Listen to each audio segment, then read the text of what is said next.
Je pense qu'il est en train d'essayer de diaboliser les chefs de l'État. Ça, c'est mon analyse. C'est mon analyse propre. Parce que je comprends maintenant pourquoi, avec Kabila, ils ont eu des problèmes. En 2009, lorsqu'il y a eu des accords, l'accord cadre d'Addis Abeba, il y a eu l'accord qui était parrainé par la communauté internationale. À un moment, je pense que Kabila avait accepté de se faire aider par le Rwanda pour neutraliser les FDLR. Cette question serait finie déjà. On a à peine commencé à les neutraliser. Kamere prend la question, il met ça comme question parlementaire pour donner à la latitude à tous les députés de l'Est dont on sait qu'ils ont des groupes armés ou du moins ils sont soutenus par des groupes armés. Il met ça pour qu'ils puissent jeter l'anathème si Kabila dit que voilà, il a fait entrer l'armée rwandaise. Et vous savez que cette question-là est très sensible au sein de la population. Très Quand sensible. on dit on a fait entrer l'armée rwandaise, déjà qu'on disait que Kabila est rwandais. C'était normal dans le cadre. C'est comme dans les CNOPS ici, dans les concepts nationaux des opérations pour neutraliser l'FDLR. On se ferait aider également par les pays voisins, dont notamment le Rwanda. C'est ce que l'Ouganda est en train de faire. Quand l'Ouganda vient dans l'opération Souja pour s'associer au FARDC, afin de neutraliser la menace des rebelles ougandais qui tuent également au Congo, hein, comme les FDLR également qui tuent au Congo. Vous comprenez? Quand on s'associe pour neutraliser, il s'associe avec la RDC pour neutraliser. C'est la même chose que le Rwanda pourrait aussi faire, s'associer avec nous pour neutraliser les FDLR, parce que chacun a une partie de sa population ici qui vise à déstabiliser dans son pays. Le Congo ne doit pas être la plaque tournante des rébellions qui vont déstabiliser les voisins. Sinon, eux, ils auront besoin de faire des guerres préventives. Vous comprenez le problème qui est là? C'est une façon de résoudre les problèmes. Il faut que les intellectuels congolais comprennent que tous ces gens qui crient aux traîtres, à la traîtrise. Vous avez vu comment le Parlement veut entrer dans les prérogatives du gouvernement, créer une diplomatie parallèle. C'est-à-dire quand notre ministre des Affaires étrangères se rencontre avec celui du Rwanda ou d'Ouganda, et aussi doit venir voir. Donc ils mettent nos négociateurs sous la pression des politiques et des politiques dont on sait qu'ils sont eux-mêmes des tiriférés de la guerre et ont des groupes armés. Na wax de Maman Moussika, Netoko Maka légende, na 3.5, 4.5, to 5.5 $, signature Yalibela et Tikali, inoubliable, avec le wax de Maman Moussika. Coucou, je suis Tendela, ambassadrice des chaises. Fini les événements avec des chaises qui ne ressemblent à rien. Fini les fêtes ou le deuil avec des chaises qui ne nous honorent pas. Fini les décorations avec des chaises de l'humiliation. Venez vous procurer les plus belles chaises de la capitale à petit prix.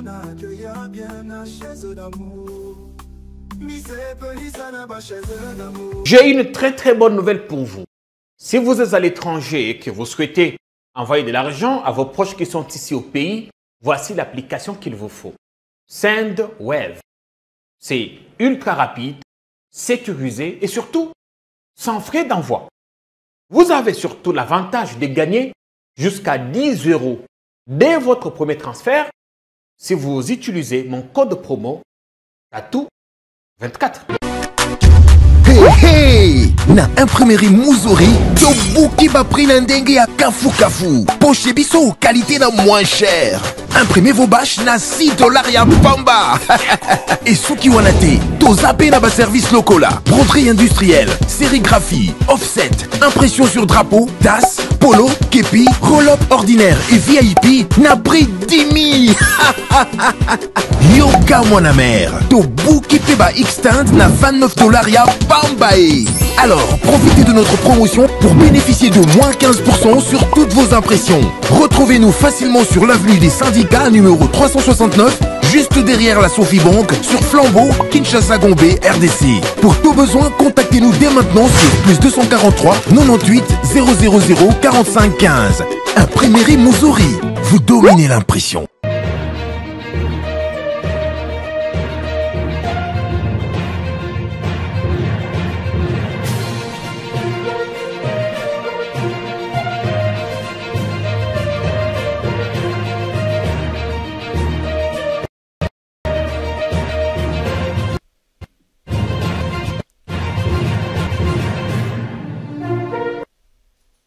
Le débat voulu et lancé par l'UDPS sur le changement ou la révision constitutionnelle est de plus en plus vif dans la capitale. Que nous réserve donc la suite des événements après que Sesanga et son sursaut national ont pu tenter de marcher en mobilisant le peuple contre ce projet qualifié de funeste par l'opposition. D'ailleurs, cet après-midi, une déclaration choc conjointe des acteurs politiques de l'opposition est attendue. On va revenir largement là-dessus. Le chef de l'État, qui en est le porteur, a-t-il atteint le point de nos retours?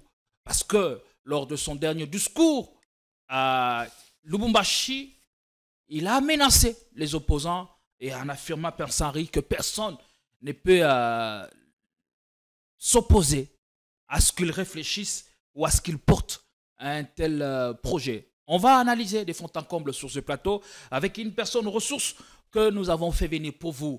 Mais pendant ce temps, les agresseurs de la République démocratique du Congo ne lâchent rien.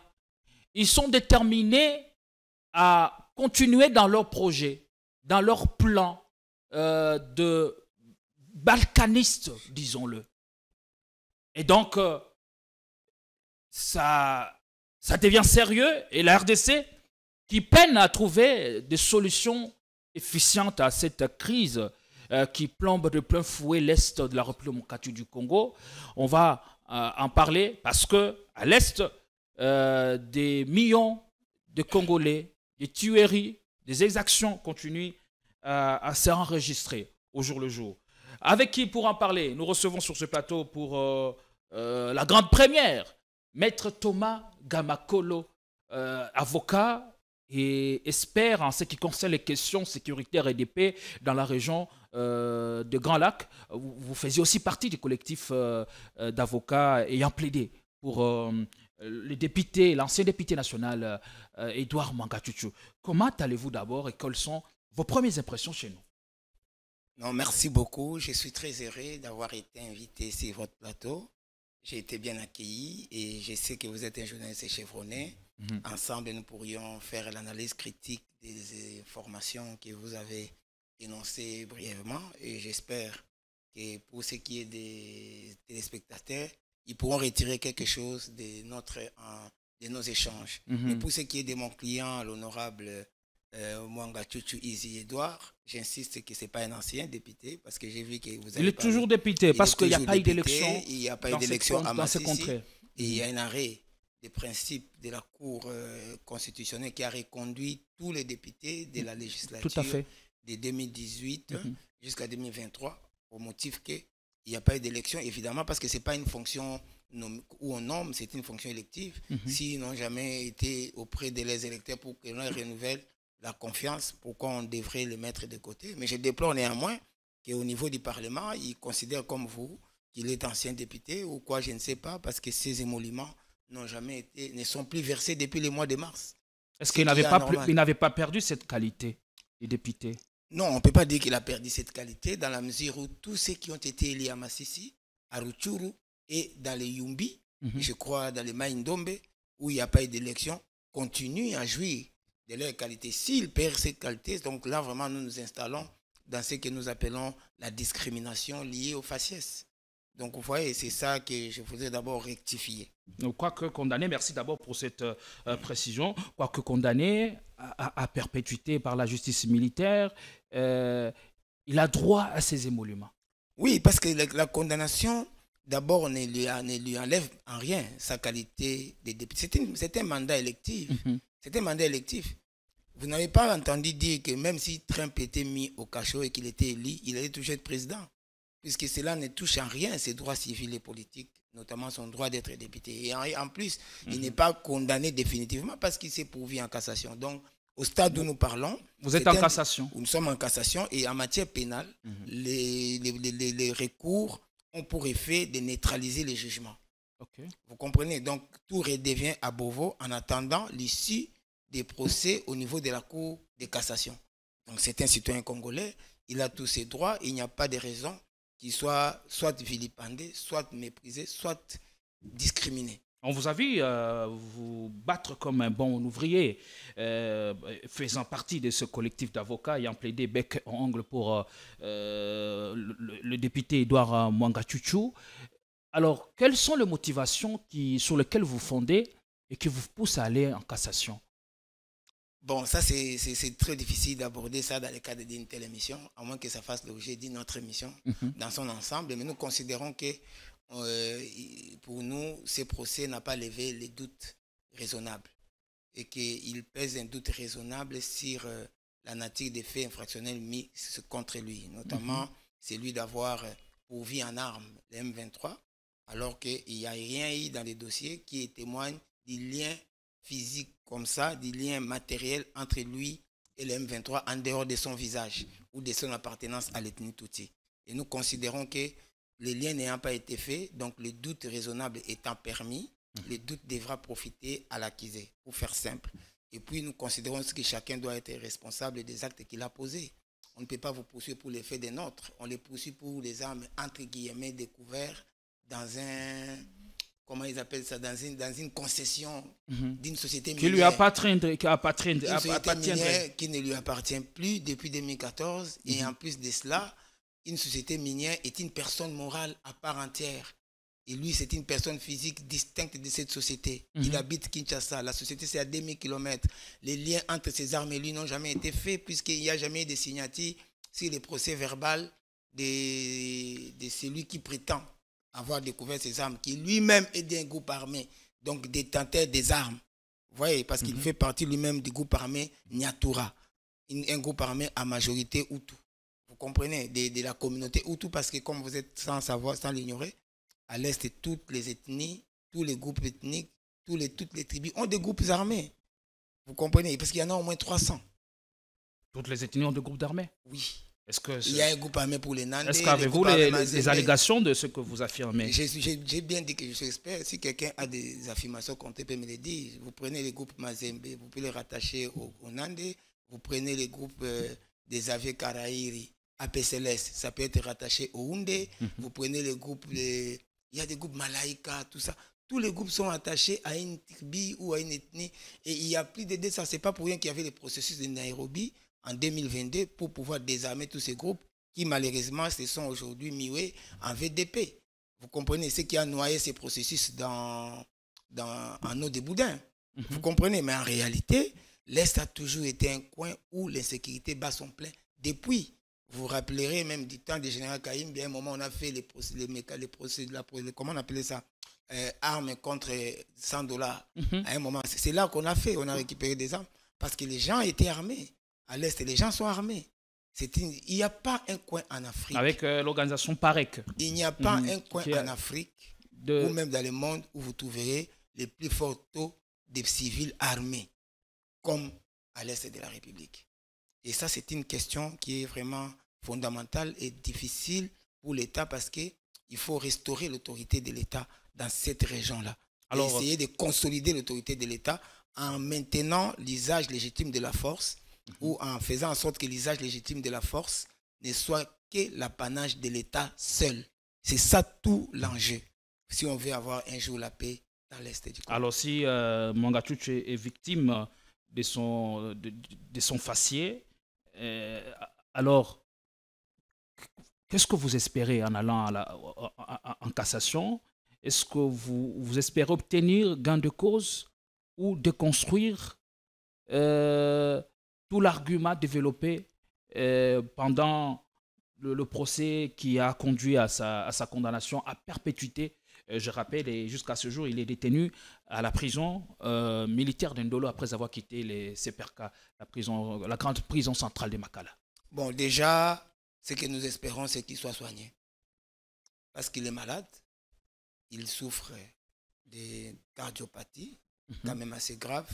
Nous estimons que le fait déjà de l'envoyer auprès d'un médecin pour qu'il puisse l'ausculter, étant donné que depuis qu'il est là, depuis donc 1er mars 2023, il n'a jamais eu droit ou accès à son cardiologue. Donc déjà, si on lui permet d'aller se soigner, c'est déjà beaucoup pour nous. Parce qu'il est question non pas de les tuer en prison, mais de les garder en bon état de santé pour qu'ils puissent répondre de ces actes devant la justice. Et si la prison devient une forme de torture, une forme de maltraitance ou de traitement inhumain et dégradant, l'État congolais serait quelque part accusé de torturer et donc de violer la convention de 1948 sur l'interdiction de toute torture. Vous comprenez? Donc ce que nous souhaitons déjà maintenant, c'est qu'il soit soigné, qu'il reste en vie, même parce que c'est à perpétuité, non? Comme vous avez dit. Même si on le maintenait là-bas pour des raisons de faciès, il a droit aux soins médicaux. Et c'est ça qui donnera l'image de notre État, l'image d'un État des droits, soucié des droits humains, comme nous voulons nous faire passer dans le monde. Mais sinon, si le fait d'être tout, il empêche même qu'il soit soigné, ça c'est vraiment, nous allons tomber trop bas. Nous serons comme dans la République à l'époque de l'Allemagne nazie, où les Juifs, pour être Juifs, n'avaient droit à rien, même pas aux droits de santé. Je me rappelle dans certains films que j'ai regardés, on arrachait même les dents d'or des Juifs parce qu'on voulait les réduire à leur plus simple expression. Donc notre souci, pour l'instant, c'est qu'ils soient gardés en vie. Une dernière question, peut-être sur ce sujet avant d'entrer dans le vif de l'émission. Et pourquoi les Tutsis seraient autant victimes de ces discriminations à répétition? Est-ce que parce qu'ils sont dangereux ou c'est parce que nous sommes dans un stéréotypé ou de préjugés? Et la question, c'est celle-là. Est-ce qu'il existe du Tutsi congolais? Bon, tout d'abord, vous avez posé deux questions. Vous avez voulu savoir quelles sont les causes de cette haine contre la communauté Tutsi que l'on observe au sein de certaines communautés congolaises ou de certaines personnes congolaises. Pourquoi? C'est une question. Et puis la deuxième question que vous avez posée, c'est sont-ils congolais? Mais je préfère commencer par la deuxième. Les Tutsis congolais existent. Ça, c'est une question qui ne devrait pas même être posée. Depuis quand? Ils existent depuis que le Congo est Congo. Puisqu'en réalité, ce que beaucoup de gens ne savent pas, le Congo n'a pas toujours existé. Le Congo est né en 1886 ou 85, lors de la conférence de Berlin. Quand on a créé l'État indépendant du Congo, il est né un État indépendant. Et à ce titre, il est né aussi comme une propriété privée du roi Léopold II. Aujourd'hui, toutes les données, même si vous allez au musée du Congo à Tervuren en Belgique, puisque je ne m'étais pas préparé à cette question, vous allez voir que parmi les populations qui composaient ces territoires qu'on appelait État indépendant du Congo, il y avait des Nilotiques, il y avait des personnes de cette race-là, que vous appelez Nilotiques ici, bien que je ne suis pas tout à fait d'accord avec la théorie des races que les Blancs nous imposent, puisque nous sommes tous des Noirs et nous sommes tous des Africains. On ne devait pas être divisé en Nilotiques, Bantou, tout ça. Ça, c'est une aberration des Occidentaux. Depuis cette époque-là, les Congolais existent, et d'ailleurs, les Tutsis existent. Vous allez voir d'ailleurs ce que nous appelons en général les Banyarwanda, c'est-à-dire Tutsi, Hutu et Twa confondus, ont toujours existé dans cette partie du territoire. Ce n'est pas pour rien que vous allez constater qu'il y a dans la monnaie congolaise, si j'avais le temps, je peux vous l'amener, vous allez voir dans les francs congolais, déjà de 1944, on présente des danseurs intorés. Parce que déjà, ça faisait partie du patrimoine culturel et humain du Congo belge, avant même l'indépendance. Et quand le Congo belge part, et que le Congo, République démocratique du Congo, remplace le Congo belge, mais vous prenez et les territoires et le patrimoine humain. Si en prenant l'État congolais, en succédant à l'État Congo belge, trouve qu'il y avait des populations là, ces populations-là, automatiquement, ont droit à la nationalité congolaise d'origine. Alors, s'ils le sont comme vous le dites, pourquoi ils étaient s'ils là, le sont comme vous le dites, pourquoi avant, ils exigeraient des terres, des portions de terres? Ils n'exigent pas de terres. Ils sont sur ces terres depuis des lustres. Je vais prendre l'exemple des Banyamulenge qui sont là depuis au moins 1792. Vous comprenez? À l'époque, en 1792, il n'y a pas d'État congolais. Quand on crée l'État congolais, ils sont là. Ils vivent là, avec leurs vaches. Vous pensez que leurs vaches paissaient dans les vides? Ils pêchaient sur des terres qu'ils ont travaillées, qu'ils ont cultivées. Le fait qu'on donne on donne à une terre qui existait, sur le plan administratif politique, la qualité des communes, ce n'est pas comme si on vous donne cette terre. Je prends un exemple simple. À un moment, nous avions eu 11 provinces au Congo. 11 provinces. Je ne sais pas si vous vous rappelez. Tout à fait. Aujourd'hui, il y a 26 provinces. On est parti de 6 jusqu'à 11. On a 26 provinces. Et puis, à un moment, vous allez voir que Kwango devient une province en part entière. Est-ce qu'on a donné une terre aux gens de Kwango? Non. Ce sont des subdivisions administratives et politiques pour permettre une gestion et une autonomisation de chaque peuple et rapprocher les pouvoirs de chaque peuple. Comme ils sont un peuple avec une culture distincte, avec une culture particulière, avec une langue spécifique, et toutes les langues, et cette langue-là spécifique et cette culture qu'ils ont constitue une minorité. Vous comprenez? Même au niveau de l'ONU, il y a des résolutions des Nations Unies qui protègent les minorités pour leur permettre de vivre leur vie culturelle, leur vie linguistique, donc leur langue, de pratiquer leur langue. On peut donner à ces gens une certaine autonomie. Et c'est comme ça que vous avez vu le président, quand il est arrivé, il a dit que Minembwe devient une commune rurale. Une commune rurale. Le fait de dire ça, ce n'est pas comme si on leur donne une terre. Vous comprenez? C'est une subdivision administrative et politique pour leur permettre d'avoir une certaine autonomie de gestion. Il en est le cas du territoire de Bunyakiri, qui n'a pas toujours été territoire. Parce que quand les Belges ont défini les territoires à l'est, ils ont défini les territoires de Calais, les territoires de Ruzizi, de la plaine de Ruzizi, les territoires de Uvira, les territoires de Fizi, les territoires de Mwenga, les territoires de Walungu. C'est plus ou moins 8 territoires comme ça. Mais est-ce que le fait que les Belges définissent ces territoires en 1912 signifie qu'on ne peut plus créer d'autres territoires? Il y a des territoires comme celui de Bunyakiri qui a été créé sous les RCD même, mais qui continue à rester territoire parce que les Tembo se sont dit, ou les Houndé ou les Havu, se sont dit, mais nous on n'a pas de territoire propre à nous, on nous verse chez les peut-être, je ne sais pas moi, c'est des Calais ou je ne sais pas moi quoi, nous voulons nous s'auto-gérer, on crée un territoire. Comme Kwango aujourd'hui est devenu une province. Vous voyez, parce que parfois ils se disaient, on est dominé par les gens de Kwilu, on crée un territoire pour éviter les dissensions entre les populations et créer une plus forte cohésion nationale. On donne au peuple une autonomisation. En quoi c'est mauvais? Pourquoi ça serait différent si on dit que Minembwe devient territoire et comment expliquer que vous savez, attendez, je vais vous répondre à cette question. Qui est toujours sous le fait de la rampe. Attendez un peu, attendez.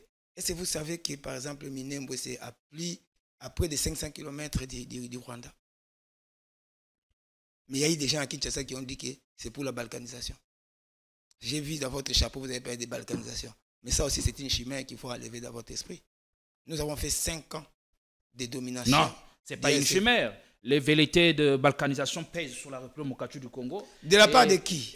La balkanisation les citoyens conscients et consensueux peuvent s'élever pour dire non à ces projets mais programmés depuis des lustres. De la part de qui? Des ennemis de la République. Et pourquoi ça n'a jamais marché? Puisque c'est depuis 60 que j'entends les gens parler de balkanisation. À un moment, il faut qu'on se regarde en face, qu'on se pose des questions. Il ne faut pas vous faire peur juste parce que vous ne voulez pas vivre avec des gens en bonne intelligence. Ça, c'est votre lecture. Je pense mais au regard de l'évolution sur terrain, maintenant, de la part de qui cette balkanisation? Ça craint du boudin. De la part de qui il y a cette balkanisation? S'il y a balkanisation, moi, je pense que la balkanisation peut venir justement de l'exclusion d'une partie des Congolais. C'est comme vous êtes dans une famille, les papas vous laissent ensemble comme enfants. Et puis, bon, à un moment, quelqu'un dit non, lui n'est pas l'enfant de notre maison. Il n'est pas l'enfant de notre mère, il est venu, tout ça, donc il ne doit pas jouir de l'héritage. Mais cette guerre ne finira jamais. Ça ne finira jamais. Les Belges nous ont laissés ensemble, en 60 ans partant. L'État congolais a succédé à l'État du Congo belge. Il trouve un patrimoine humain. Pourquoi essayer de traficoter pour des raisons tribalistes et racistes afin d'extirper une partie de cette population? Les mêmes puissances occidentales reviennent à la charge et essaient de nous diviser parce que d'une manière ou d'une autre, elles tirent dividende de cette vous n'êtes pas obligé d'incriminer les Occidentaux. On ne peut pas instrumentaliser une haine qui n'existe pas. Si quelqu'un vient dans votre famille ou dans votre foyer instrumentaliser un conflit entre toi et la femme, ce n'est pas sa faute. C'est ta faute parce que tu es en conflit avec ta femme.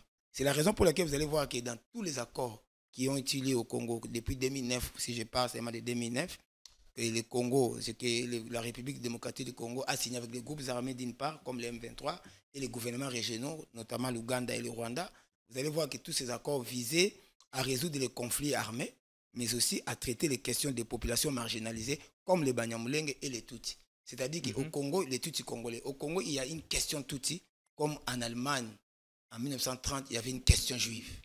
Et qu'il y a une partie des Congolais qui disent qu'on doit les résoudre en éradiquant. Ces gens-là, ils sont un problème. C'est la branche des gens qui suivent l'école de Onana, de Charles Onana, qui les a présentés comme les mâles congolais, qu'il faut extirper absolument du corps national. Et il y a une partie comme moi, des gens qui pensent qu'il faut plutôt pouvoir promouvoir la réconciliation. Est-ce que les livres de Charles Onana n'essayent pas de dire ce que la plupart des Congolais disent tout bas, et lui les dit tout haut? Est-ce qu'on remettrait aujourd'hui en cause l'ouvrage scientifique de Charles Onana qui a mis à nu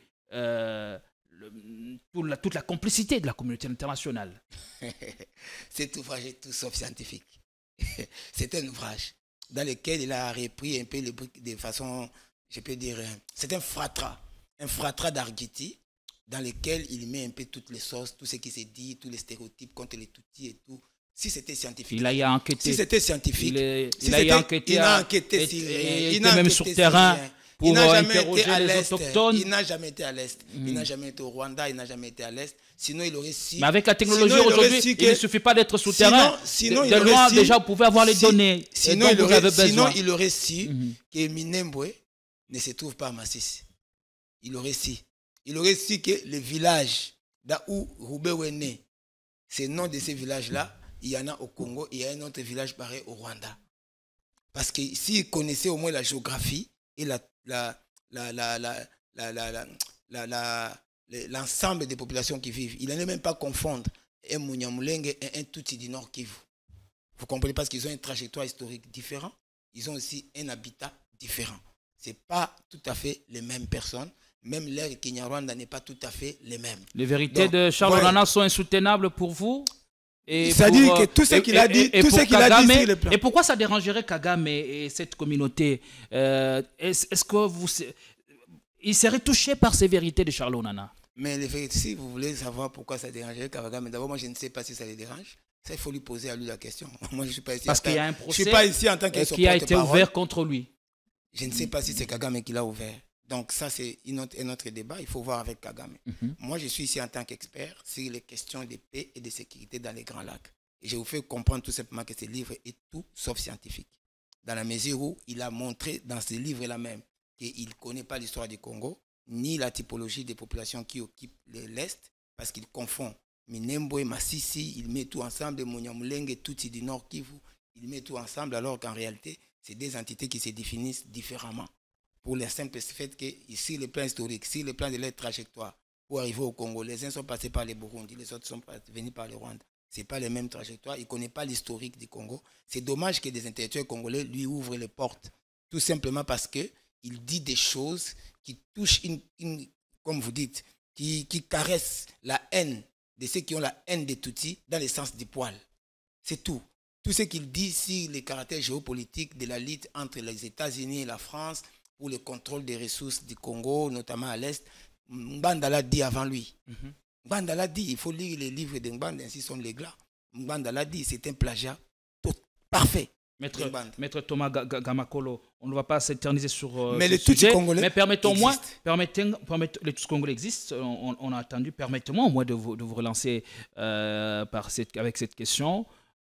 Vous qui maîtrisez mieux la question de sécurité et de paix dans la région de Grands Lacs, c'est vraiment votre domaine de prédilection. Depuis quand et comment, où et par qui s'est développée cette haine contre cette communauté? Bon, la haine, d'abord, il faut savoir que c'est une passion qui existe dans l'âme de quelqu'un, dans le cœur de quelqu'un. Elle peut être induite par plusieurs raisons. Le simple fait qu'une communauté, par exemple, s'est mariée entre elles, ça peut susciter les rejets de cette communauté par d'autres. Parce que le mariage, c'est aussi un moyen d'atténuer les haines entre les communautés et même de permettre l'intégration des uns des autres. Vous n'êtes pas sans savoir que la population du Congo s'est constituée par différentes vagues migratoires. Nous, par exemple, les Bassakata, nous venons du Cameroun.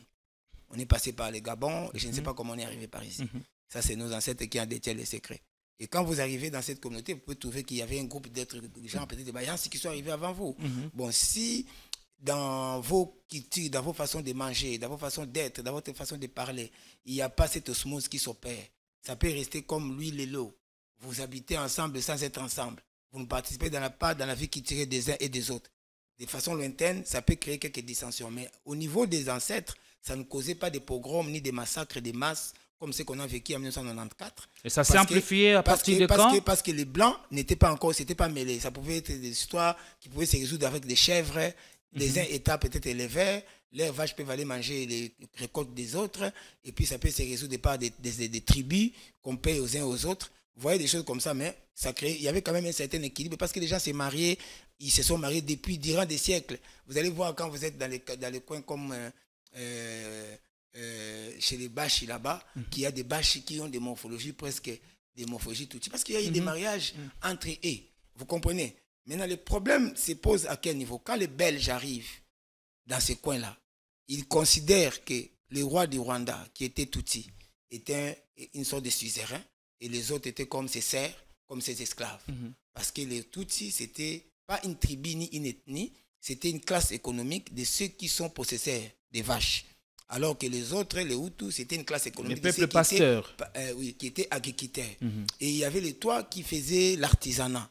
Vous voyez, et il y avait un équilibre. Ils ont trouvé un royaume de près de 1000 ans quand ils sont arrivés là-bas. Le roi qui régnait là-bas, c'était le 25e de sa dynastie. Vous comprenez ça?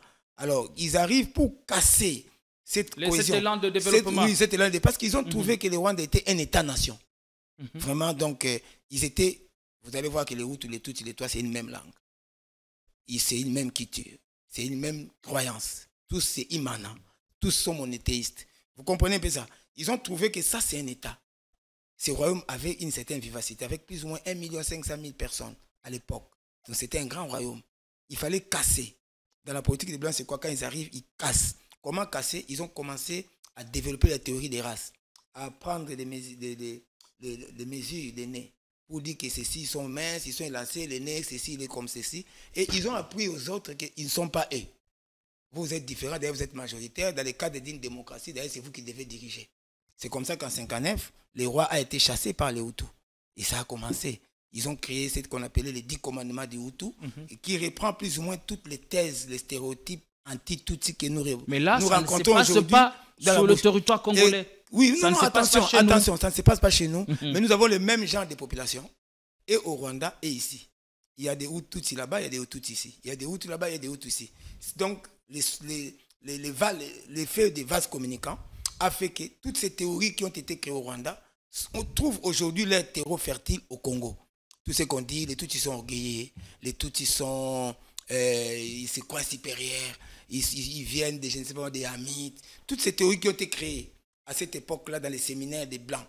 Vous voyez, ça s'applique aujourd'hui ici. Et c'est au nom de ça qu'ils sont massacrés ici, au Congo également. Ils sont arrêtés et tout ça. Donc ça a commencé là-bas. Il y a eu les premiers programmes en 1959. Il y a eu des mouvements de population. Donc c'est déplacement des populations. Il y a eu un autre programme en 63, en 74.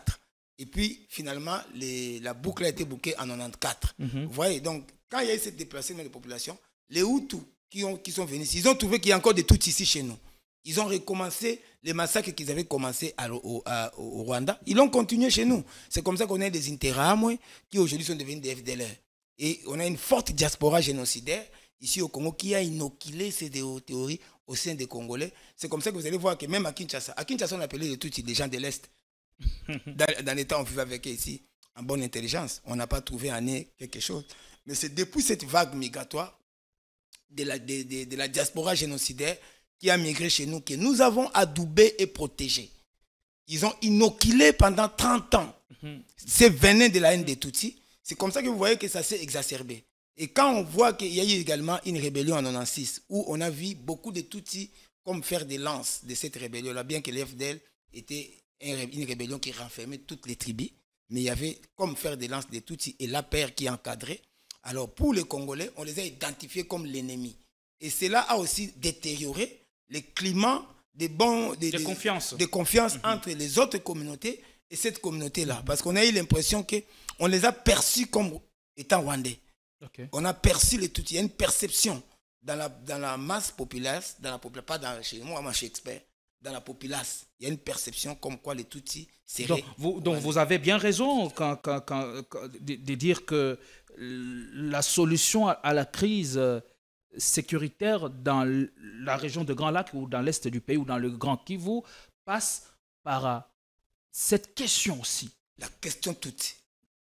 Pas c'est ma Tutsi, mais non, la question des minorités. Même si on essaie de caricaturer ça ici. Non, moi je parle bien, je parle de l'Est. J'ai spécifié, il y a beaucoup de minorités partout. Et puis il n'est pas minorité qui veut. La minorité, s'il ne faut pas voir ça en termes de nombre. Parce que si on parle en termes de nombre, je peux dire que nous aussi, les Bassakata, nous sommes minoritaires. Vous comprenez? Il faut voir la minorité en termes de la vulnérabilité et de la discrimination dont cette communauté est victime. Vous voyez? La nécessité de protéger... leur donne cette, la protection. La Constitution ne protège personne s'il n'y a personne qui, sur le terrain, prend des mesures concrètes. Vous comprenez? C'est-à-dire que la loi peut formellement vous protéger. Mais la loi est orpheline. Si personne ne parle pour elle, elle ne parle pas. Vous comprenez? Il faut qu'au niveau du gouvernement, on fasse en sorte que ce que la Constitution dit trouve corps par des mesures concrètes qui promeuvent la réconciliation des peuples. Mais ici, à Kinshasa, on dit que c'est cette disposition qui fait perpétuer les rébellions, qui fait perpétuer les exactions dans l'est du pays. Et qu'il faut extirper cet article de notre Constitution. Qu'est-ce que vous en dites?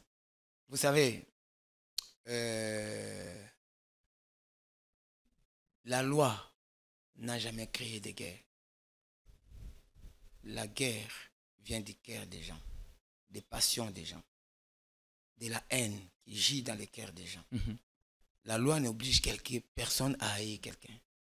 À partir du moment où il y a des communautés à l'Est qui pensent que le Congo doit, pour évoluer, un peu dans une sorte, sacrifier une partie de la communauté congolaise qui se trouve être des Tutsis, les livrer un peu comme en Holocauste, un peu comme la chèvre Azazel dans la Bible, qui on mettait tous les péchés d'Israël et puis qu'on jetait dans le désert pour qu'il aille mourir. Vous voyez? Et c'était une expiation. D'épier les péchés. Les péchés, c'était une sorte de rite expiatoire du péché, purificatrice.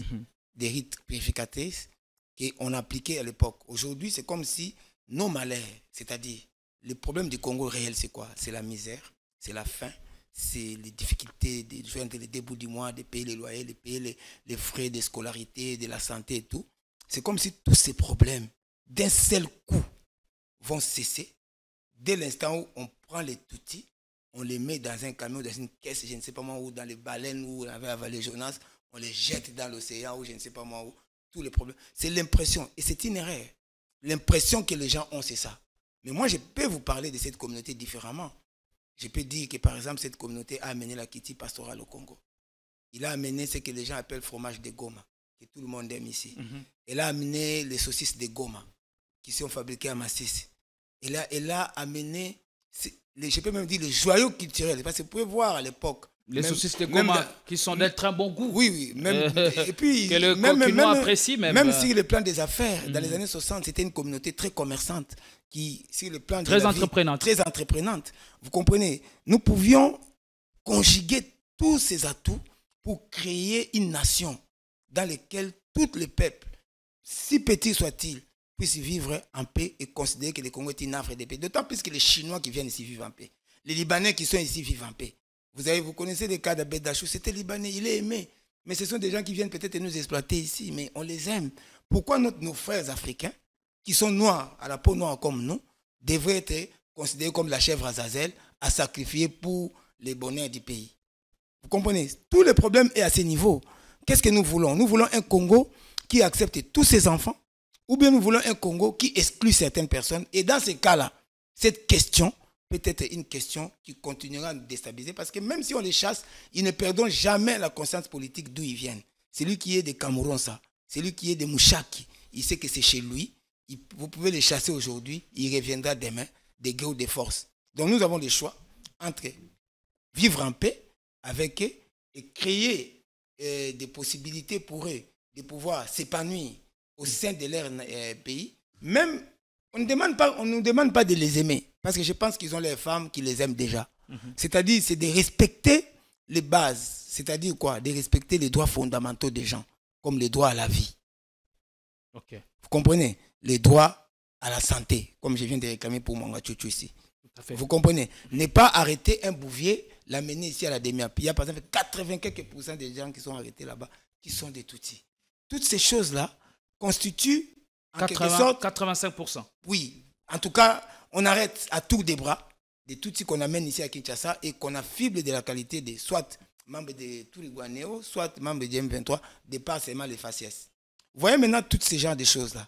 Ce sont ces choses qui sont les ferments de nos futures guerres. Parce qu'ils ne vont pas accepter d'être tués, violés, chassés de leurs terres ancestrales. Vous comprenez le problème qui est là? Et mieux cerner cette question dépend aussi de notre connaissance, où nous devons aussi connaître l'histoire de ces pays. Comme vous l'avez dit tantôt, Oui. d'où nous sommes partis, où nous sommes et où nous allons justement, et comprendre quelles sont les conditions que nous devons mettre sur pied pour recréer l'unité, recréer la concorde, parce que la paix dont nous avons besoin passe aussi par là. Merci beaucoup. Maître Thomas Gamakolono, on va revenir. Pour l'instant, on prend la page publicitaire, puis on revient pour la deuxième partie de l'émission. Coucou, je suis Tendela, ambassadrice des chaises. Fini les événements avec des chaises qui ne ressemblent à rien.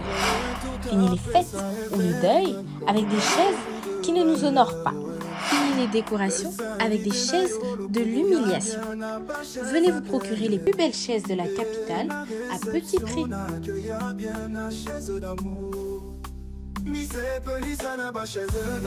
J'ai une très bonne nouvelle pour vous. Si vous êtes à l'étranger et que vous souhaitez envoyer de l'argent à vos proches qui sont ici au pays, voici l'application qu'il vous faut. SendWave. C'est ultra rapide, sécurisé et surtout sans frais d'envoi. Vous avez surtout l'avantage de gagner jusqu'à 10 € dès votre premier transfert si vous utilisez mon code promo TATOU24. Hey hey! Na imprimerie Muzori, tobuki ba prix na ndenge ya kafu kafu. Poche biso qualité na moins cher. Imprimez vos bâches na $6 ya pamba.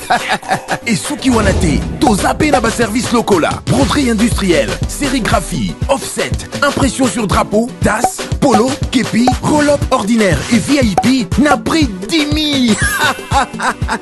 Yoka mwana mère, tobuki pe ba extend na $29 ya pambae.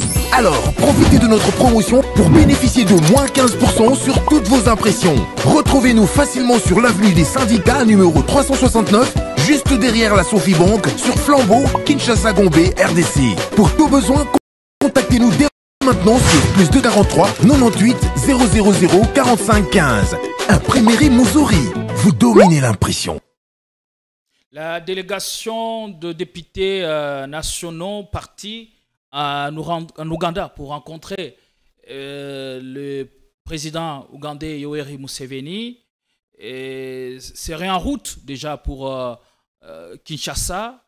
Et on apprend depuis Kigali que le président ougandais a réservé un message à la nation ou encore à son homologue congolais Félix Tshisekedi.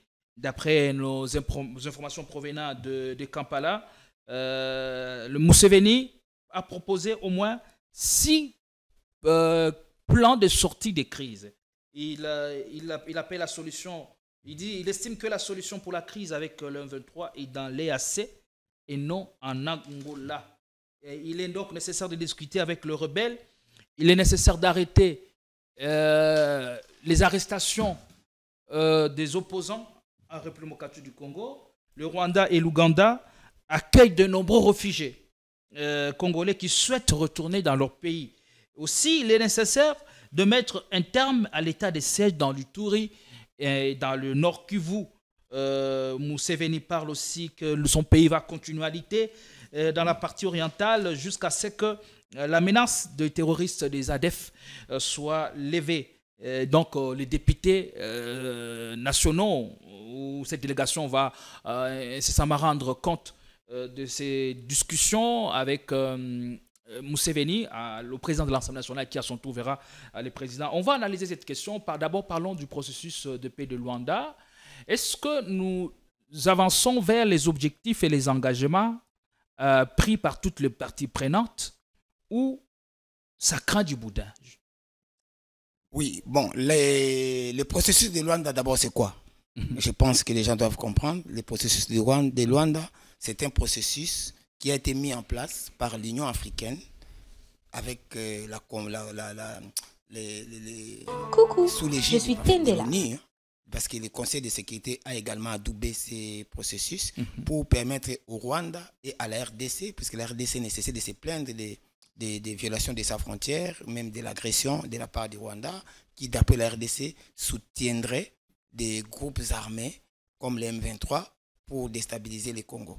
Et le Rwanda nécessite de se plaindre du Congo qu'il soutiendrait des groupes armés qu'on appelle les FDLR. Qui utilisent le territoire congolais comme une base pour se déployer et entreprendre des actions hostiles contre le Rwanda.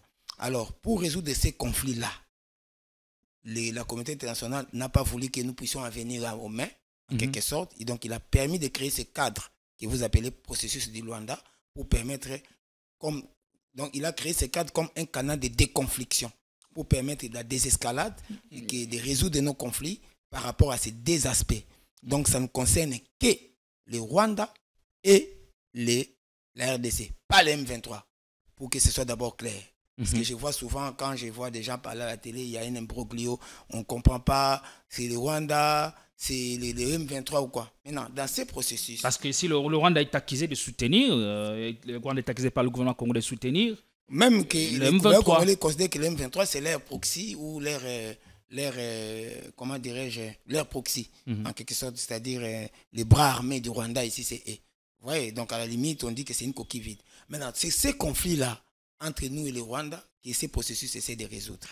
Vous comprenez? Et il y a eu une réunion, récemment, je n'ai plus la date en tête, parce que je ne m'attendais pas à ce que vous me posiez la question. Il y a eu une réunion qui a donné lieu à un compte-rendu.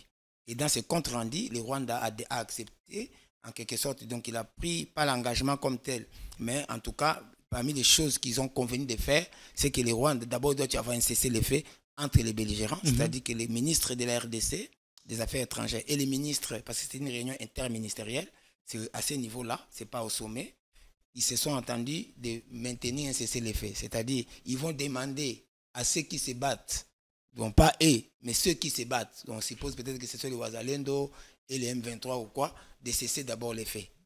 Ils leur ont demandé, donc ils les ont appelés à cesser les faits. Et ceux qui se battent dans l'est du pays, c'est notamment le M23. Et comment le Rwanda pourra demander au M23 de cesser les faits s'il ne le soutient pas? C'est comme ça aussi que la RDC a demandé également. En fait, c'était La RDC n'a pas demandé, mais la RDC a pris la résolution de traquer les FDLR. Je parle des comptes rendus. C'est quelque chose qui existe. Je ne parle pas de ce qui vient dans ma tête. Je te dis qu'il y a un point dans ces comptes rendus où la RDC et les Rwanda demandent aux partis belligérants d'arrêter les hostilités d'abord, donc de cesser les faits. Et quels sont ces partis belligérants? Ce n'est pas défini dans leur communiqué. Mais vous savez quand même on peut supposer. De qui il s'agit. On peut supposer, mais je n'aimerais pas entrer dans ce jeu de suppositions et de supputations.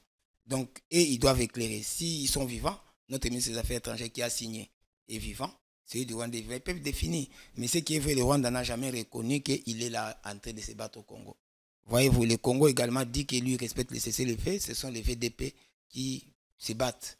Vous comprenez un peu ça? Donc moi, je ne peux pas aller suppiter. Je ne suis pas là pour faire des supputations. Est-ce qu'on avance selon l'esprit et la lettre de ces processus? Parce que vous avez vu que sur invitation du gouvernement congolais, le ministre des Affaires étrangères du Rwanda est arrivé au Congo. Ils ont mis en place les mécanismes de vérification ad hoc renforcés dans lesquels il y a 18 militaires angolais, 3 militaires congolais et 3 militaires rwandais, officiers rwandais de liaison. Donc ensemble, ils vont essayer de faire respecter ces cessez-le-feu et de dénicher qui les viole. Vous voyez? Et de manière à ce que, même s'ils ne sont pas belligés partie prenante dans ces conflits, mais ils ont la force pour pouvoir punir celui qui viole. Vous comprenez bien ça? Donc, ils peuvent craindre que si eux aussi continuent, ils auront la foudre des deux pays, c'est-à-dire les Congo, même 3, plus l'Angola. Vous comprenez? Donc, c'est à ce niveau-là, on a déjà fait, et ils ont déjà adopté, c'est-à-dire nos experts militaires ont déjà adopté les concepts d'opération qu'ils appellent les CNOPS, les concepts d'opération qui va être soumis lors de la prochaine réunion interministérielle à Luanda pour que cela soit adopté. C'est quelle opération? C'est l'opération pour la neutralisation des FDLR. Vous voyez? Puisque de notre côté, nous sommes en train de nous acheminer vers la neutralisation des FDLR. Comment y parvenir? Permettez-moi de terminer cette parce qu'il faut que les gens comprennent. Le Rwanda est en train de s'acheminer vers le désamorçage de ce qu'ils appellent les mesures défensives qu'ils ont prises. C'est comme ça qu'ils appellent ça. Mais c'est de quelle nature, on ne sait pas. Mais dans le cadre de ces CNOPS, c'est là où on va définir comment tous ces deux histoires se feront. Là où il y avait un point d'achoppement, c'est que pour les Rwandais, cela devait se faire de façon subséquente, c'est-à-dire nous neutralisons et désamorçons leurs mécanismes de défense, mécanismes défensifs, hein, ou des mesures défensives. Mais nous voulions que ça se fasse concomitamment. C'est-à-dire qu'au moment où les Rwandais désamorcent ce qu'ils appellent mesures défensives, nous aussi nous neutralisons les FDLR. Mais il me semble que le Parlement veut jeter les pavés dans la mare. Comment?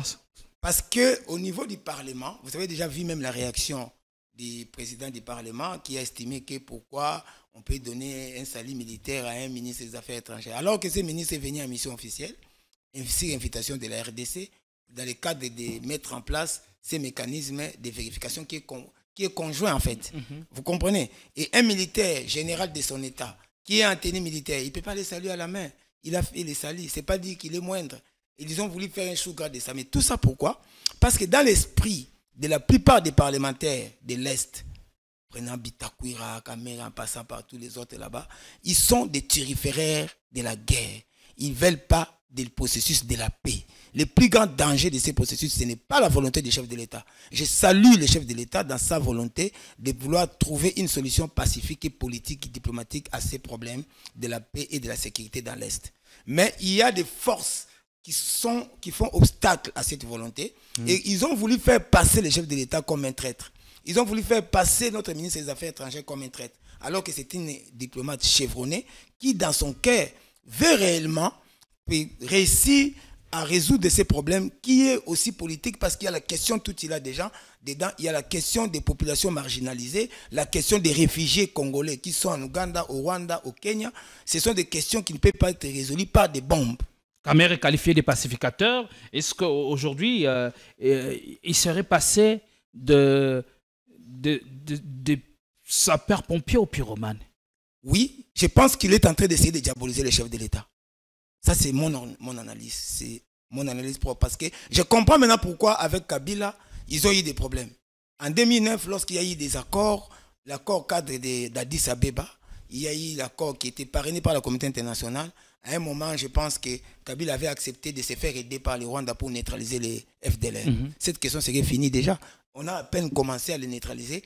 Kamere prend la question, il met ça comme question parlementaire pour donner à la latitude à tous les députés de l'Est dont on sait qu'ils ont des groupes armés ou du moins ils sont soutenus par des groupes armés. Il met ça pour qu'ils puissent jeter l'anathème si Kabila dit que voilà, il a fait entrer l'armée rwandaise. Et vous savez que cette question-là est très sensible au sein de la population. Très Quand sensible. on dit on a fait entrer l'armée rwandaise, déjà qu'on disait que Kabila est rwandais. C'était normal dans le cadre. C'est comme dans les CNOPS ici, dans les concepts nationaux des opérations pour neutraliser les FDLR. On se ferait aider également par les pays voisins, dont notamment le Rwanda. C'est ce que l'Ouganda est en train de faire.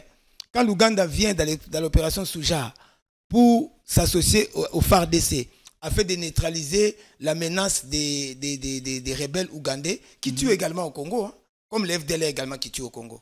Vous comprenez? Quand on s'associe pour neutraliser, il s'associe avec la RDC pour neutraliser. C'est la même chose que le Rwanda pourrait aussi faire, s'associer avec nous pour neutraliser les FDLR, parce que chacun a une partie de sa population ici qui vise à déstabiliser dans son pays. Le Congo ne doit pas être la plaque tournante des rébellions qui vont déstabiliser les voisins. Sinon, ils auront besoin de faire des guerres préventives. Vous comprenez le problème qui est là? C'est une façon de résoudre les problèmes. Il faut que les intellectuels congolais comprennent que tous ces gens qui crient aux traîtres, à la traîtrise. Vous avez vu comment le Parlement veut entrer dans les prérogatives du gouvernement, créer une diplomatie parallèle. C'est-à-dire quand notre ministre des Affaires étrangères se rencontre avec celui du Rwanda ou d'Ouganda, et aussi doit venir voir. Donc ils mettent nos négociateurs sous la pression des politiques et des politiques dont on sait qu'ils sont eux-mêmes des turiféraires de la guerre et ont des groupes armés. À quelle carte et ils veulent mettre notre chef d'État, son excellence Félix Tshisekedi en difficulté. Et à quelle carte alors jouerait Vital Kamerhe? Et quand on sait dernièrement, il a envoyé une délégation de députés en Ouganda qui a rencontré le président Yoweri Museveni. Et Yoweri Museveni fait un certain nombre de propositions auxquelles la RDC doit souscrire. Comment vous analysez tout ça? Mais c'est ce que je suis en train déjà de dire. Je dis que ça, c'est une initiative malheureuse. Ils ne doivent pas gêner le gouvernement. La prérogative de carner le Congo à l'étranger ne revient qu'au chef de l'État. Et le ministre des Affaires étrangères, c'est lui la voix du Congo à l'étranger. Mais il y a aussi la diplomatie parlementaire. La diplomatie parlementaire, c'est-à-dire qu'ils vont aller parler au Parlement. En marche sous Vital Kamerhe. Cette histoire-là, il doit d'abord se préoccuper des problèmes internes. S'ils veulent contrôler les ministres des Affaires étrangères dans ce qu'ils font comme action, ils doivent quand même, ils ont donné la confiance à ces gouvernements. Ils sont venus devant le Parlement, ils leur ont donné confiance pour gérer les affaires de la République. C'était un prérogative régalien qui n'appartient qu'au chef de l'État. Et le ministre des Affaires étrangères, quand il est là-bas, il est comme un ambassadeur plénipotentiaire. Il décide s'il faut ratifier quelque chose. C'est à ce moment-là qu'il est revenu au Parlement. Ils reviendront au Parlement et les parlementaires pourront dire que dans tel aspect, nous ne sommes pas d'accord, dans tel autre. Mais ici, il y a une volonté de Kamerhe de verrouiller tout progrès du processus de la paix parce qu'ils sont peut-être dans le cadre de la question Tutsi, ils sont peut-être de ces groupes de gens qui pensent qu'on peut arriver un jour à éradiquer toute la présence Tutsi au Congo. Peut-être, mais ce n'est pas, si c'est tel est le cas, c'est une chimère.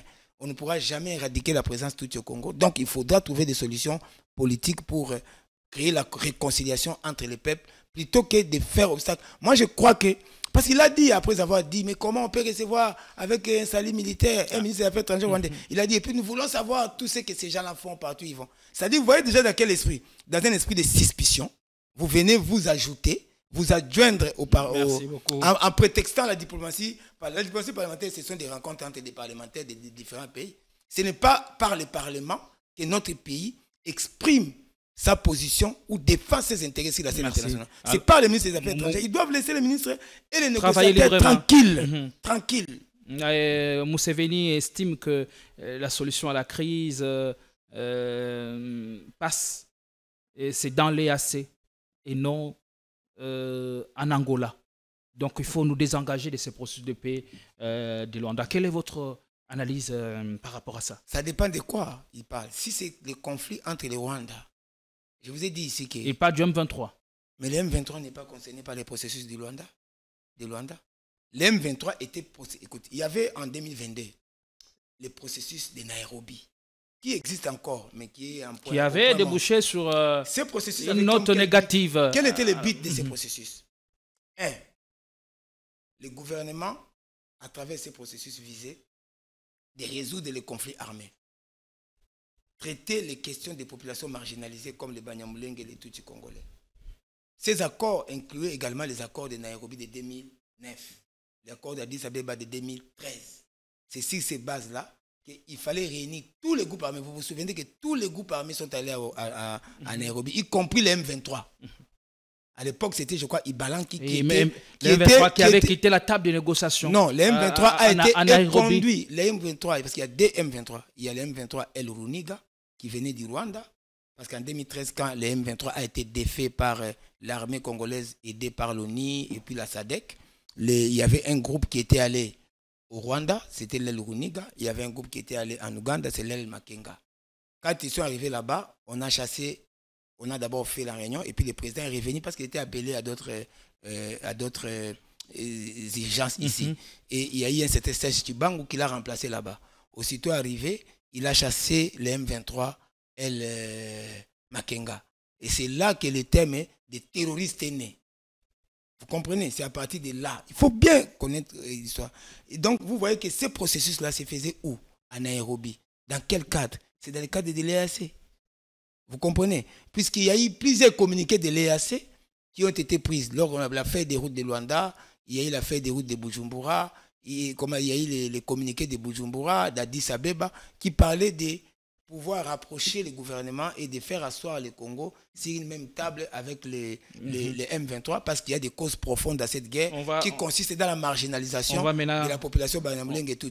Et c'est à ce niveau-là. Quand il dit ça, moi je ne sais pas si... On va chuter déjà, il nous reste quelques minutes justement, nous signale la réalisation.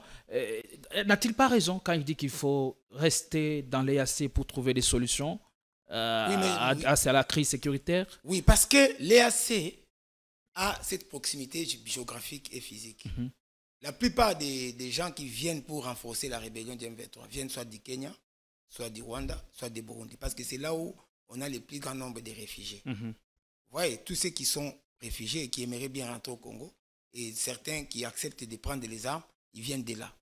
C'est ce qu'il a dit. Et puis, si les conflits ne peuvent pas être résolus, si sur le plan régional, les mesures ne sont pas prises. Puisque si on s'entend, dans le cadre de l'EAC, on peut couper les vivres au M23, notamment leur empêcher d'avoir une base arrière, soit en Ouganda, soit au Rwanda. Ça va déjà fragiliser la rébellion.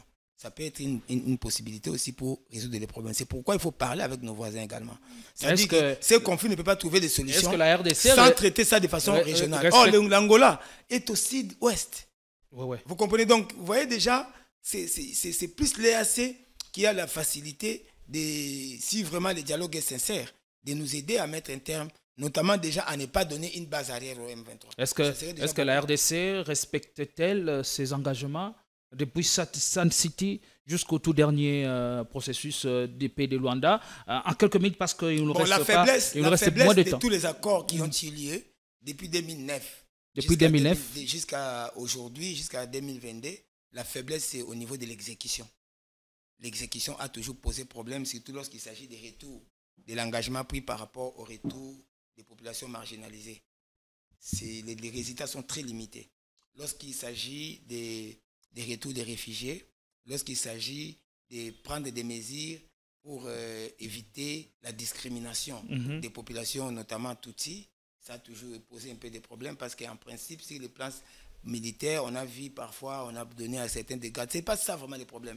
Le problème, c'est que n'importe quel Tutsi, même qui n'est pas dans l'armée, qui est bouvier et tout ça, puisse vivre en paix et de manière à ce que l'État protège. Déjà, si l'État, parce que par exemple, si vous lisez l'accord cadre de l'Addis Abeba, il y a un point dans le point 4 et le point 5. Il y a un point où on dit, le point 5 de l'accord d'Addis Abeba, on dit il faut consolider l'autorité de l'État. Déjà, le fait que l'autorité de l'État est partagée à l'est du Congo avec les M23, avec les groupes armés, avec tous les groupes armés qui sont là-bas, il y a des coins où le gouverneur ne peut pas aller sans l'autorisation du chef, du seigneur de guerre. Vous voyez, dès l'instant où ça sera ainsi, et que le monopole de l'usage légitime de la force ne reviendra pas à l'État, je pense que c'est déjà une violation des engagements de l'État, parce que parmi les engagements, il y avait la réforme de l'armée, il y avait la montée en puissance de l'armée, il y avait la restauration de l'autorité de l'État sur l'ensemble du territoire. Rien que sur ces aspects-là, vous allez voir qu'il y a des difficultés dans l'exécution. Donc on peut bien prendre des accords. On peut aujourd'hui dire, non, on a signé des accords. Mais oui, c'est bien beau de signer des accords, mais au niveau de l'exécution, on ne l'a pas exécuté. C'est pourquoi l'histoire bégaye. Est-ce qu'on en a signé autant comme une certaine opinion le pense? Bon, on en a signé quand même. Il y a eu l'accord de Sun City qui est pratiquement les préliminaires, si je peux dire, le socle de notre constitution actuelle.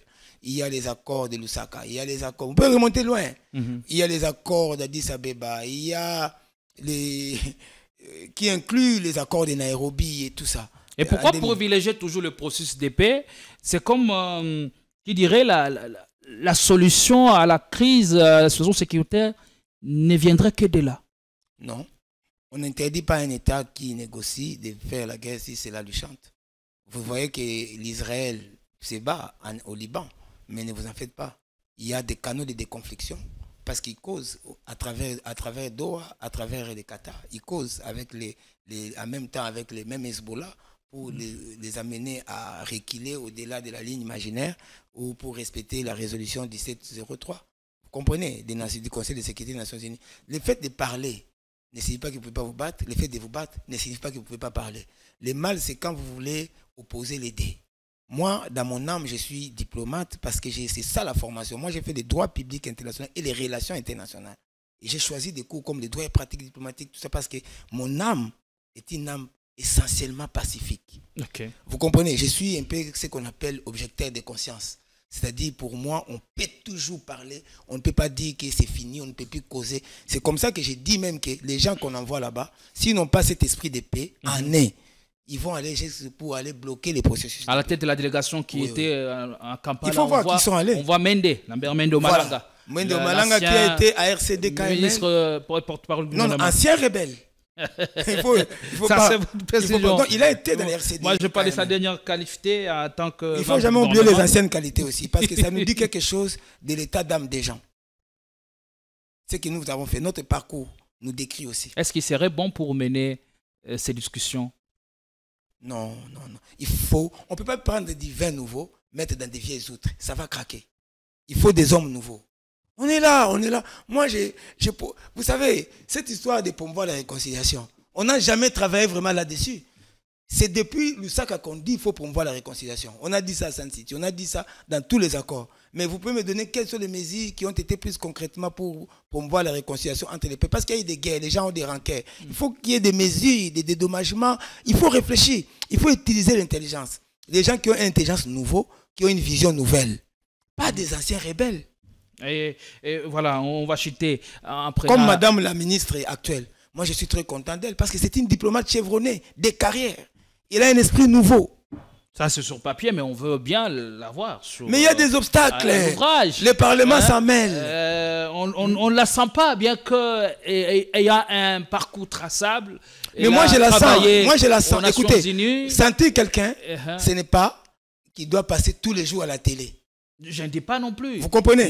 Elle travaille. Vous ne pouvez pas savoir la tonne de documents qu'elle consulte, des travaux qu'elle fait pour faire prendre des communiqués ou des comptes rendus comme c'est de Luanda.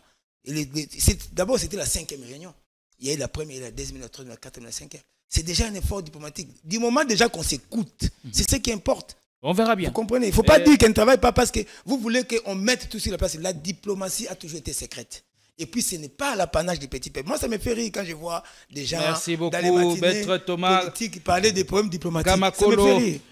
On est à la fin, malheureusement, on n'a plus assez de temps. Vous allez analyser pendant 1 minute 30 la question ou les débats lancés par l'UDP sur le changement de la Constitution par rapport à la crise sécuritaire, un État fragile. Est-ce que cette question ne viendrait pas encore davantage ne viendrait pas encore exacerber les crises déjà persistantes dans l'espace, dans l'Est, dans la partie orientale du pays? Et quel impact aurait si on passait au changement de la Constitution?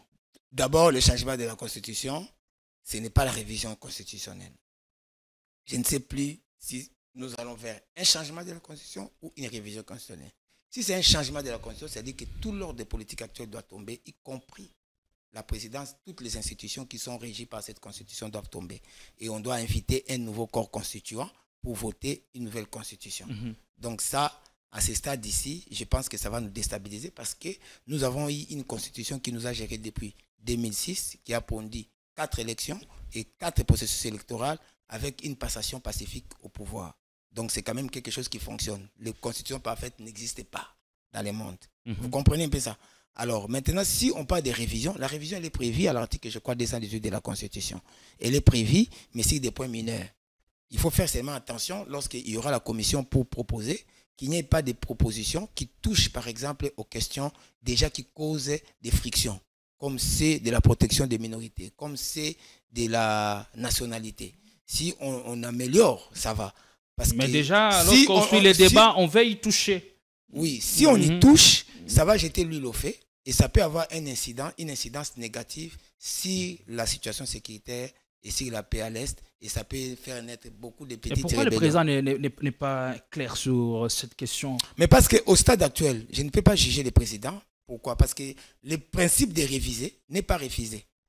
Mais il y a des points qu'on ne touche pas. L'article 219 sacralise un certain nombre de points qu'on ne touche pas, comme la forme républicaine de l'État, comme le nombre de mandats et la durée des mandats, comme peut-être, je pense même à un certain degré, l'autonomie des provinces, des choses comme ça. Ce sont des choses sacrées parce que c'est une constitution qui a été créée avec une capacité d'autoprotection pour créer un certain équilibre afin d'éviter qu'on sombre encore dans la dictature. Vous voyez, donc c'est une très bonne constitution dans laquelle vous allez lire de l'article 11, je crois l'article 69, des dispositions qui touchent à la constitution et aux droits humains qui sont sacralisés à travers la constitution. Et c'est unique. Même en France, vous ne trouvez pas une constitution pareille. Mais aussi, ils veulent changer des points mineurs et tout, qui n'ont aucune incidence sur l'ensemble de la constitution. Si on ne maquille pas la révision en changement de constitution, je pense que ça peut aller. Sauf qu'il faut qu'il y ait des propositions de lois. On va juger maintenant au niveau où ils vont proposer les lois. Ou bien ils vont faire des projets de loi, si ça vient du gouvernement, proposition de loi si ça vient du Parlement. Et le Congrès qui sera réuni, il va en discuter, on va voir. C'est à ce moment-là qu'on saura quelles sont les réelles intentions. Moi, je ne peux pas lui prêter non plus des intentions de vouloir nécessairement remplir comme l'opposition le fait. Moi, je ne suis pas opposant. Aucun président n'a jamais dit qu'il veut remplir pour un maintenant, mandat, moi, en tant qu'expert, j'ai réserve. En tant que politique, moi, en tant qu'expert, moi, je ne suis pas politique. Éviter cette question. Je ne suis pas politique, je ne cherche pas un poste politique, je n'ai pas postulé, peut-être que je ne le ferai jamais. Mon problème à moi, c'est que j'attends de voir quels sont les projets de loi qu'ils vont mettre pour juger de cette intention. Mais ils le disent déjà. On voit Kabouya qui est en train déjà de mobiliser le peuple. Kabouya, ce n'est pas le président. Mais ici, on a l'impression que tout ce que Kabouya dit est répété exactement par le chef de l'État. On parle par exemple de l'article 217. C'était Kabouya le premier à dire, à donner son interprétation erronée. Et après, c'est maintenant le chef de l'État qui est revenu sur ça, Lubumbashi. Bon, écoutez, cette histoire de l'article 217 me fait un peu rire. Parce qu'en fait, quand on dit que les lois internationales ont une certaine supériorité sur nos lois internes, c'est parce que nous sommes des systèmes monistes. Nous considérons que la règle internationale fait partie intégrale de la règle interne, mais des rangs supérieurs. C'est-à-dire que lorsque nous nous engageons dans des traités internationaux, nous mettons notre signature, nous limitons notre souveraineté. La souveraineté, de toutes les façons, ne peut pas être absolue. Aujourd'hui, la souveraineté a été déjà relativisée. Non seulement relativisée, mais je pense même qu'on tend vers la fin des souverainetés des États, puisque le monde tend à s'intégrer. Lorsque vous êtes dans le cadre d'une organisation internationale intégrée, donc supranationale, il y a des directives qui s'imposent à vous directement. C'est comme ça que, par exemple, si dans les questions de transport en Europe, c'est l'Union européenne. Dans les questions agricoles, c'est l'Union européenne. Le gouvernement n'a pas de directives à prendre contre les directives de l'Union européenne. Mais ça ne veut pas dire que les États ne sont pas souverains, puisque nous avons limité souverainement notre souveraineté en signant. C'est tout ce que ça veut dire. Ça n'a rien à voir avec le problème de transfert des terres ou de quoi que ce soit. Mais qu'à cela ne tienne. Mais c'est ça l'interprétation au niveau de. Mais qu'à cela ne tienne. Au niveau de 10e rue. Qu'à cela ne tienne, le principe même de la révision n'est pas prohibé par la Constitution. Merci beaucoup, Maître Thomas Gamakolo. Je rappelle que vous êtes avocat et expert en ce qui concerne les questions de sécurité et de paix. Vous avez été avocat du député national Edouard Mwanga Chouchou. C'était un réel plaisir de vous recevoir pour une première. Je pense que le public va consommer l'émission avec beaucoup de délectation. Nous vous retrouvons pour peut-être une prochaine aventure avec la même dose de plaisir avec toute l'équipe qui nous a accompagnés et permis de préparer cette émission. À toutes et à tous, merci et bonsoir chez vous. Merci beaucoup, c'est moi.